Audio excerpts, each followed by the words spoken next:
I walked away from my perfect family after 25 years of secrets.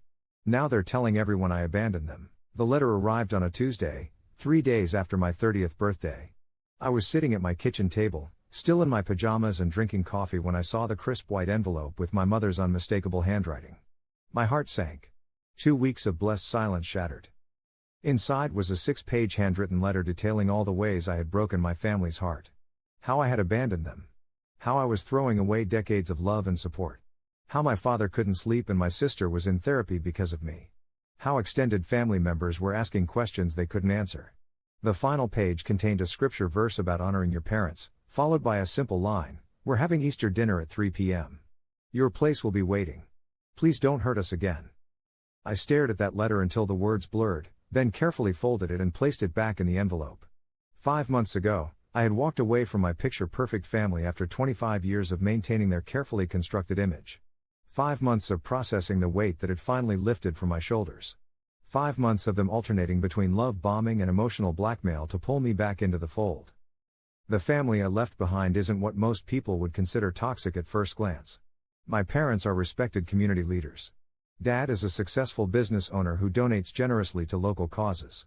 Mom volunteers for everything, chairs fundraising committees, and has been the backbone of our church's outreach programs for decades. My younger sister Emma followed their path perfectly: college, marriage to her high school sweetheart, 2 beautiful children, and a job at Dad's company. From the outside, we were the family everyone wanted to be. The Richardsons. Pillars of the community. A true American success story. What no one saw were the elaborate lies, the emotional manipulation, and the suffocating expectations that maintained this perfect image. The constant anxiety of knowing that one wrong move, one honest statement could bring everything crashing down. The unspoken family rule: appearances matter more than reality, more than happiness, more than anything. I was 7 when I first understood something was wrong. Dad had taken me fishing, just the two of us, at the lake house that belonged to his business partner Michael. We'd spent the whole day on the water, and I'd caught 3 fish, my first time catching anything. I was bursting with excitement.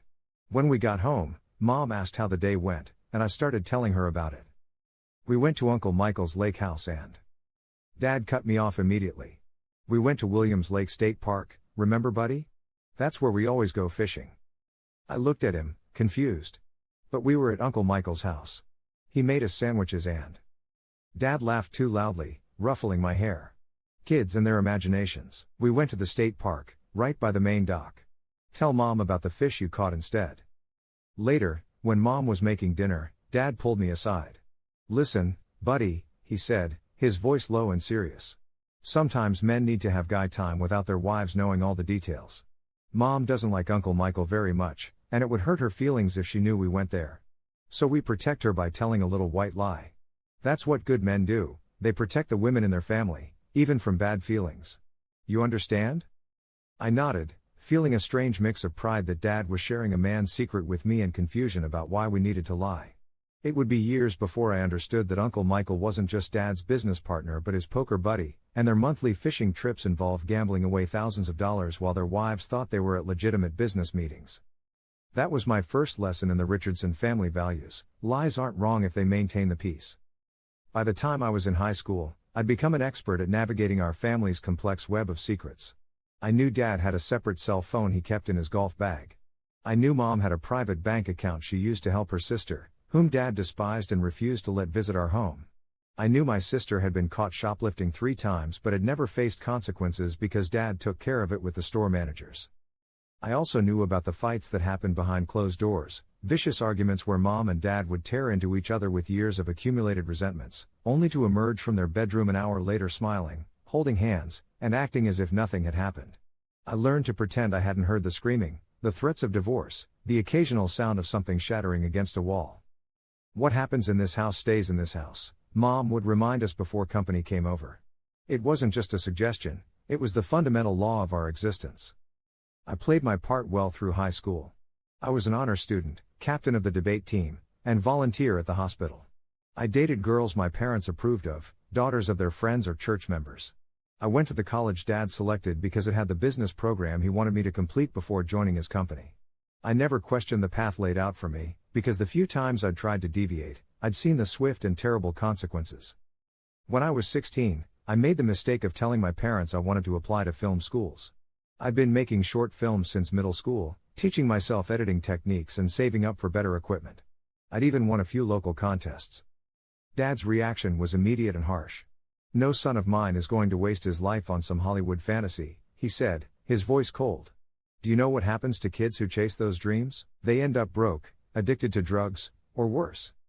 When I tried to argue, showing him statistics on film school graduates and career paths, he shut me down completely.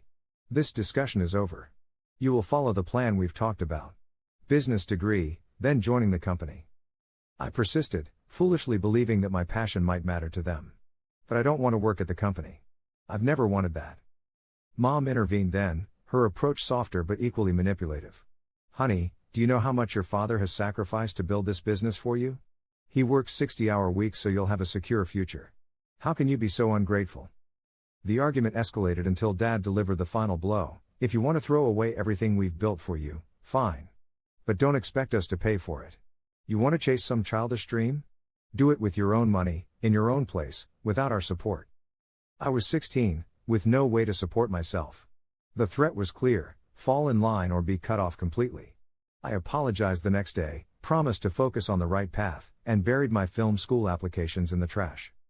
That night, Dad came into my room with a new laptop, an extravagant gift that was clearly meant to both reward my compliance and remind me of what I could lose. "I'm proud of you for making the mature decision," he said, patting my shoulder. "This is what growing up is about, putting aside childish things and focusing on what matters." I smiled, thanked him, and died a little inside. College brought a brief taste of freedom, though I was never truly free. I attended my father's alma mater, lived in the same fraternity house he had, and majored in business as expected. My parents had access to my bank accounts, so every purchase was potentially scrutinized. They expected weekly phone calls and monthly visits home. Dad had golf buddies whose sons attended the same university and would casually mention seeing me around campus, ensuring I remained on my best behavior. Still, I found small ways to be myself. I took film studies classes as electives and joined the campus film society. I made friends who knew nothing about my family and didn't care about status or appearances. I dated a girl named Melissa for 2 years, a relationship I kept secret from my parents because she was scholarship student studying social work, not the type of ambitious, socially connected woman they expected me to bring home. Melissa was the first person who saw through the carefully constructed facade. "You become a different person when you talk about going home," she once observed. "It's like watching someone put on armor before battle." She was right, but I wasn't ready to acknowledge it. When we eventually broke up, me headed toward my predetermined future and her pursuing her passion for helping foster children, she left me with words that would haunt me for years. "Someday you're going to have to decide if you're living your life or the one they mapped out for you. I hope you choose your own before it's too late." After college came the expected progression into my father's company. I was given a management position I hadn't earned, overseeing employees who had years more experience than me. Everyone knew I was there because of nepotism, not merit, and the resentment was palpable. I worked hard to prove myself, putting in longer hours than anyone else and learning every aspect of the business I could, desperate to feel I deserved my place. For 5 years, I followed the script. I attended family dinners every Sunday. I dated appropriate women my parents subtly, and sometimes not so subtly, pushed toward me. I stood silently by as my sister's husband was brought into the family business despite his obvious incompetence, watching him fail upward into better positions while qualified employees were passed over. I maintained the Richardson image at community events, charity galas, and church functions. The pressure to find a suitable wife intensified as I approached 30. My mother began orchestrating accidental meetings with eligible women from good families. Dad started making comments about wanting more grandchildren, how the business needed to stay in the family for generations. The walls were closing in, but I continued to play my part.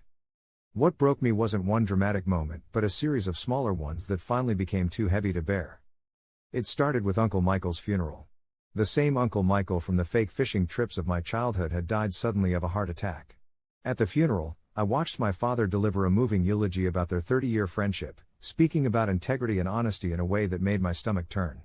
Afterward, I overheard him telling Michael's widow that he would help her with the financial mess Michael had left behind, a mess I knew my father had contributed to through their gambling.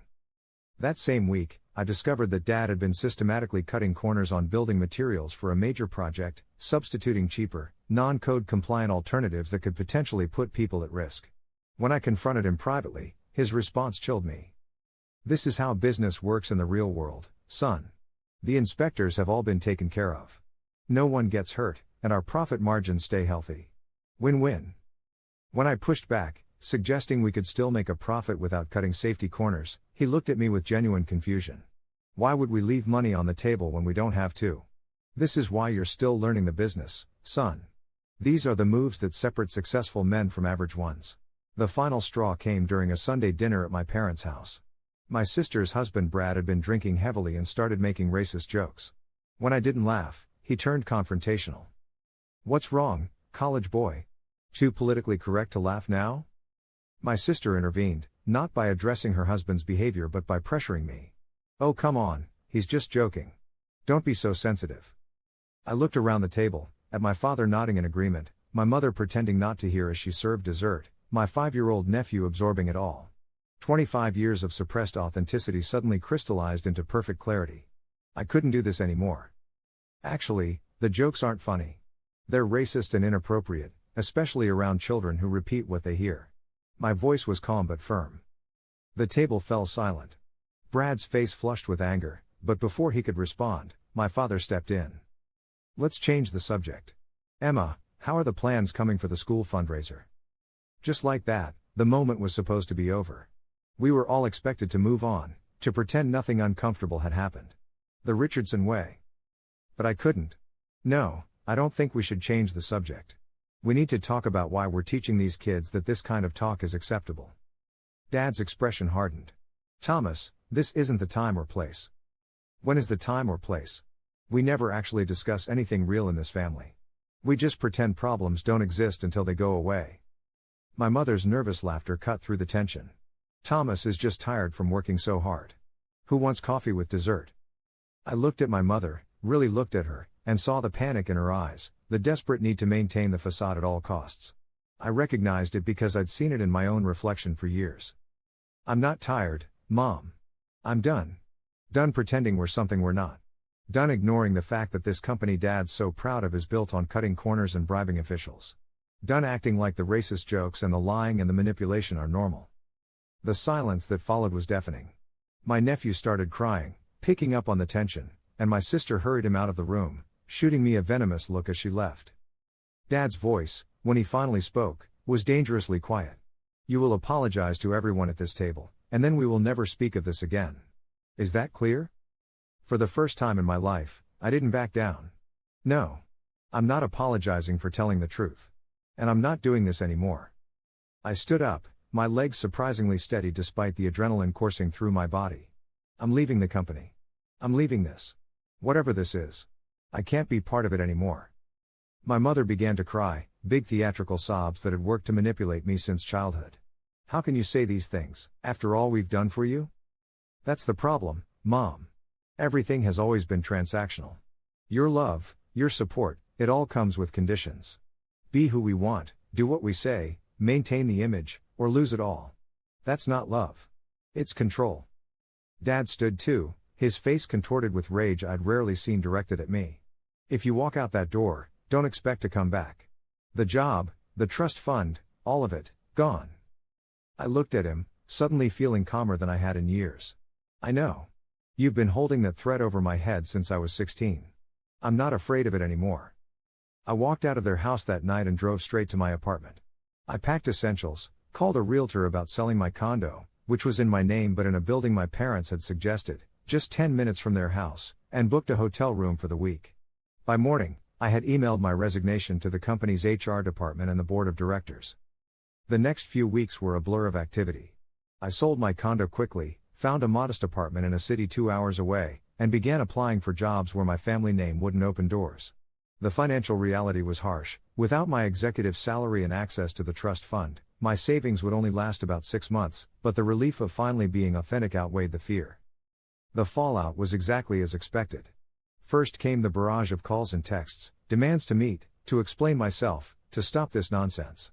When I didn't respond, they switched tactics. My mother left tearful voicemails about her health declining from the stress. My sister sent scathing messages calling me selfish and cruel. Dad's approach was more direct, threats about my financial future alternating with grudging offers of reconciliation if I would just be reasonable. When direct communication failed, They enlisted others. Family friends called to check on me, church members showed up at my apartment unannounced, former colleagues reached out with job offers that always seemed to lead back to my father's sphere of influence. Each contact was a mixture of concern and emotional manipulation. You're hurting your family, they're worried sick, your father's blood pressure is through the roof, your mother cries herself to sleep. I held firm, responding minimally if at all. I found a job at a small marketing firm, a significant step down in title and salary from my previous position, but one where I could use my skills honestly and build a career on merit rather than nepotism. I made new friends who knew nothing of my family history. I started therapy to process the years of emotional manipulation and to learn what healthy relationships actually looked like. For the first time, I was living authentically, and despite the financial stress and the pain of separation, I felt lighter than I had in decades. 3 months into my self-imposed exile, the narrative shifted. Family members and acquaintances who reached out now had a different message. I had abandoned my family without explanation. I had thrown away years of love and opportunity out of ingratitude. I was going through some kind of breakdown or midlife crisis that needed intervention. My aunt, my mother's sister who had benefited from that secret bank account for years, called me in tears. "Whatever they did, they're still your parents," she said. "Family forgives. Family stays together no matter what." "Did they tell you why I left?" I asked her. A pause. "They said you had some kind of blow up at dinner and then just cut everyone off. They don't even know what they did wrong." Of course they didn't. In their minds, they hadn't done anything wrong. They had merely continued the family pattern that had worked for decades: maintain the image at all costs, sweep uncomfortable truths under the rug, use financial and emotional leverage to ensure compliance. The narrative control extended beyond family. I discovered that my parents had told members of their church that I was struggling with some issues and needed prayers. Former colleagues heard I'd left due to health concerns. Family friends were told I'd had some kind of breakdown brought on by work stress. No one heard that I'd simply decided to stop participating in a toxic family system built on lies. 5 months into my new life came the letter, the one that arrived just after my birthday. The one laying out all the ways I had hurt them by leaving, followed by the Easter dinner invitation that was more command than request. I sat with that letter for days, turning it over in my mind. There was a part of me, the people-pleasing, conflict-avoidant part shaped by years in that household, that wanted to accept the invitation. To go back, apologize, and slip back into the comfortable script that had been written for me. The weight of guilt was carefully calibrated in those 6 pages, designed to activate exactly that response. Instead, I took the letter to my next therapy session. "What do you want to do?" my therapist asked after I'd read it aloud. "Part of me wants to go back," I admitted. "Not because I think anything will be different, but because it would be easier in some ways. They'd welcome me back if I apologized and fell in line. The trust fund would be reinstated. I'd have my old job or something similar. The constant barrage of guilt and manipulation would stop." "And what does the other part want?" "To be free. To continue building this new life where I can be honest, with myself and others. To not spend every Sunday dinner swallowing my values along with my mother's pot roast." She nodded. "Those are very different paths. What happens if you go back?" I considered the question carefully. "I'd be comfortable financially. The family image would be restored. Everyone would act like my episode never happened. But I'd disappear again. The real me. I'd go back to being the person they need me to be instead of the person I actually am." She waited, giving me space to continue processing out loud.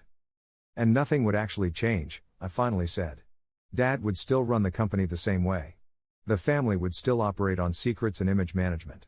We'd still never talk about anything real. I'd just be complicit in it all again." The clarity of that moment was startling. I knew I couldn't go back, not without losing the authentic self I'd only just begun to discover. I wrote a response to my mother's letter that night. It was respectful but firm, explaining that I wouldn't be attending Easter dinner. I acknowledged that my departure had been abrupt and painful for them, but I stood by my decision to create distance from a family dynamic I found harmful. I ended by saying I was open to rebuilding our relationship in the future, but only if we could interact honestly and without manipulation. I mailed the letter the next day, feeling both sadness and resolve. I didn't expect it to change anything, but it was important to me that I'd responded truthfully rather than simply ignoring their outreach. Their reaction was swift and predictable. My sister called, leaving a voicemail that alternated between berating me for continuing to hurt our parents and pleading with me to just come to dinner, just act normal for one day. My father sent a terse email stating that my self-indulgent rebellion was embarrassing the family and damaging the business reputation he'd spent decades building. My mother sent another letter, this one shorter and focused entirely on her health concerns and how my absence was exacerbating them. I didn't respond to any of it. Easter came and went. I spent it with new friends who had invited me to their family gathering when they heard I had no plans. It was chaotic and flawed in all the ways real families are: an uncle who drank too much, cousins who bickered, a burnt ham that everyone joked about, but the difference was stark. When tensions arose, they were addressed openly. When someone made a mistake, they apologized. No one was pretending to be perfect or expecting others to maintain an artificial standard. I drove home that night feeling both grief for what my family could have been and gratitude for the authentic connections I was now free to build. The weeks that followed brought more attempts at contact, though they grew less frequent. I maintained my boundaries, responding only when the communication seemed genuine rather than manipulative. I focused on building my new life, excelling at my job, making friends, even cautiously beginning to date again. 3 more months passed, and I received an unexpected email from my sister. Unlike her previous messages, this one had a different tone. "I've been thinking a lot about what you said at that dinner," she wrote, "about how we never talk about anything real. I didn't want to admit it then, but you're right. Brad's behavior that night was wrong, and I should have said something instead of making excuses for him. I've been making excuses for a lot of things for a long time." She went on to share that she'd started therapy herself, prompted partially by my departure and partially by recognizing patterns in her marriage that mirrored our parents' relationship. She didn't apologize for her role in the family dynamics, but she acknowledged she was questioning things she'd always accepted as normal. "I'm not ready to rock the boat the way you did," she concluded. "I have the kids to think about, and my whole life is interconnected with mom and dad. But I wanted you to know that at least one person in this family heard what you were really saying." It wasn't a dramatic reconciliation, but it was the first authentic communication I'd received from any family member in nearly a year. I responded with equal honesty, thanking her for reaching out and expressing hope that her therapy journey would be beneficial. We've exchanged occasional messages since then, nothing deep, mostly updates about our lives, but without the emotional manipulation that characterized our family's communication style. My parents remain entrenched in their narrative. According to mutual acquaintances, they now tell people I'm finding myself or taking some time away from family responsibilities, vague explanations that preserve their image while waiting for me to return to the fold. The story has evolved to cast them as patient, loving parents giving their confused son space to work through his issues. It's been almost a year now since I walked out of that Sunday dinner. The initial financial strain has eased as I've advanced at my new company. I've made real friends who know the real me. I've even started dating someone who values honesty and authenticity as much as I've come to. The most profound change, though, has been internal. I no longer wake up feeling like an imposter in my own life. I don't measure my words carefully before speaking, wondering if they fit the approved narrative. I don't maintain relationships out of obligation or fear. I've discovered what it feels like to live without the constant, low-grade anxiety that comes from maintaining a facade. There are still difficult days. Birthdays and holidays carry a weight of grief for the family connections that are damaged, perhaps irreparably. I sometimes doubt my decision, wondering if I could have found a less drastic way to create change. I worry about my sister and my nibblings, still embedded in that system of secrets and image management. But then I remember the suffocating weight of living inauthentically. I remember the moral compromises required to maintain my place in the family. I remember the person I was becoming, someone who valued appearance over substance, who would sacrifice integrity for comfort, who would perpetuate harmful patterns rather than disrupt them. I can't go back to being that person, even if it means permanent estrangement from the family that raised me. The letter from my mother sits in a drawer now, alongside others that have arrived periodically. I've stopped reading them immediately, instead saving them for days when I feel strong enough to engage with their contents without being pulled back into old patterns. Sometimes I respond, more often, I don't. I'm learning that I don't owe anyone a response to communication designed to manipulate rather than connect. I'm under no illusion that my departure has changed the Richardson family system. My parents still present their perfect image to the world. My father's company still operates the way it always has. Sunday dinners continue without me, everyone playing their assigned roles. The only difference is that I'm no longer playing mine. I've come to accept that I can't change them. I can only change my participation in dynamics that damaged my sense of self and compromised my integrity. Walking away wasn't about punishing them or forcing them to see the truth, it was about saving myself from disappearing completely into the person they needed me to be. Sometimes I wonder what would happen if I showed up at their door today. Would they welcome me back, No questions asked, eager to restore the family image? Would they demand an apology and promises of future compliance? Or would they have used the past year to reflect on the dynamics that drove me away? The first two scenarios seem likely, the third, unfortunately, does not. What I've realized through all of this is that family, real family, isn't about shared DNA or maintaining appearances. It's about connections built on honesty, mutual respect, and the freedom to be authentically yourself. It's about love that doesn't come with conditions or require you to compromise your integrity. I'm building that kind of family now, slowly and intentionally, with people who value truth over comfort and substance over appearance. As for the Richardsons, I've left the door cracked open for genuine connection if they ever choose to walk through it. Not on their terms, returning to the old patterns in exchange for acceptance, but on terms that allow for honesty, accountability, and growth. I don't expect that door to be used anytime soon, but it exists nonetheless. So here I am, a year into my exile from the perfect family that never really existed except in carefully curated photographs and community perceptions. Financially poorer but immeasurably richer in every way that matters. Still healing, still learning what healthy relationships look like, still discovering parts of myself that were suppressed for decades. I don't regret walking away, even on the hardest days. The price of staying would have been too high, the slow erosion of my authentic self until there was nothing left but the role I'd been assigned. Was I right to walk away completely? Sometimes I wonder if there was a middle path I could have taken, maintaining some connection while establishing healthier boundaries. But after decades of conditioning, I'm not sure I could have found that balance without the clean break that allowed me to rediscover who I actually am outside their influence. For those of you who have faced similar choices, staying in toxic family systems or walking away from them, how did you navigate that decision? Do you think complete separation is sometimes necessary, or is there always a way to maintain connection while protecting yourself? And for those who've walked a similar path, does the grief ever fully subside?